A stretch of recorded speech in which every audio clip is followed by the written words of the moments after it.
Bem, recebi uma pergunta aqui sobre onde é a dor de cabeça da pressão alta, né? Eu vou explicar um pouquinho para vocês. Existem algumas vezes na cultura popular, um fala para o outro, né?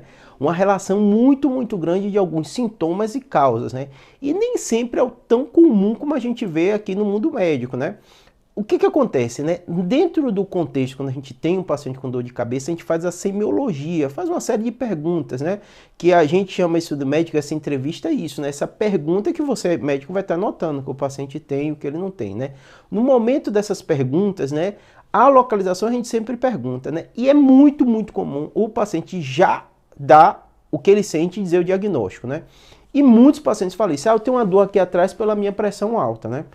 A pressão alta, ela pode dar alguns tipos de dor de cabeça? Pode sim dar dor de cabeça, né? A gente tem situações extremas de paciente com elevação de pressão muito alta, né?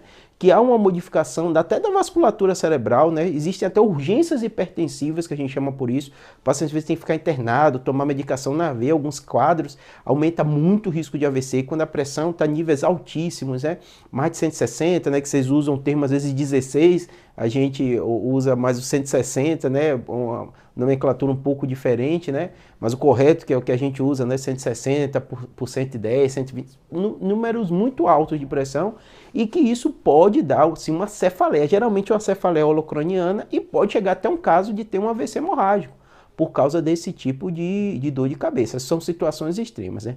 Normalmente, as pessoas elas estão tensas, elas estão nervosas, elas estão incomodadas, elas não dormiram bem e ela tem as dores de cabeça primária. Isso, na verdade, é um gatilho. É como se a pressão alta fosse, às vezes, é difícil até a gente informar para o paciente com precisão. Mas eu costumo dizer que em muitos casos a gente nota claramente que aquilo é mais uma sintoma conjunto do seu quadro de ser desencadeador. Eu costumo dizer assim, quem está sentindo dor, a pressão sobe. É quase um reflexo, né? Você subir a pressão, você está com dor, você está estressado, sua pressão vai subir. E às vezes o paciente mede a pressão e ele, opa, minha pressão está alta, por isso eu estou sentindo dor de cabeça. Então às vezes é difícil a gente mesmo marcar que isso é provavelmente mais uma consequência da dor do que uma possível causa. E em especial, a dor que mais as pessoas referem, fala assim, Júlio, a dor de pressão alta eu sei quando é, dói aqui atrás, né?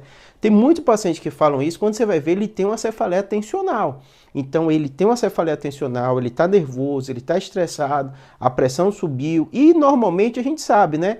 Dor de cabeça 15% das mulheres tem, né? Pressão alta é um dos problemas mais comuns de saúde. Provavelmente aqui você assistindo um vídeo, ou tem pressão alta, né? Ou tem sobrepeso, né? Ou tem a glicemia um pouquinho alterada. São doenças muito comuns e às vezes o paciente tenta colocar uma doença como consequência de tudo. E às vezes é o mais comum que a gente vê no consultório, o paciente tem uma cefaleia primária associada a isso, hipertensão. E aí ele está com dor, a pressão sobe também, tá bom? Então onde dói, respondendo a pergunta, no caso de pressão alta, em situações muito extremas, pode dar uma cefaleia holocraniana, né? São as urgências hipertensivas, pode dar uma dor aqui nessa região, mas também são situações bem específicas. Normalmente, a pressão alta costuma ser mais uma consequência da dor, do incômodo que você está tendo. Aumenta a frequência cardíaca, aumenta também a pressão, tá bom? Espero que tenha ajudado. Obrigado.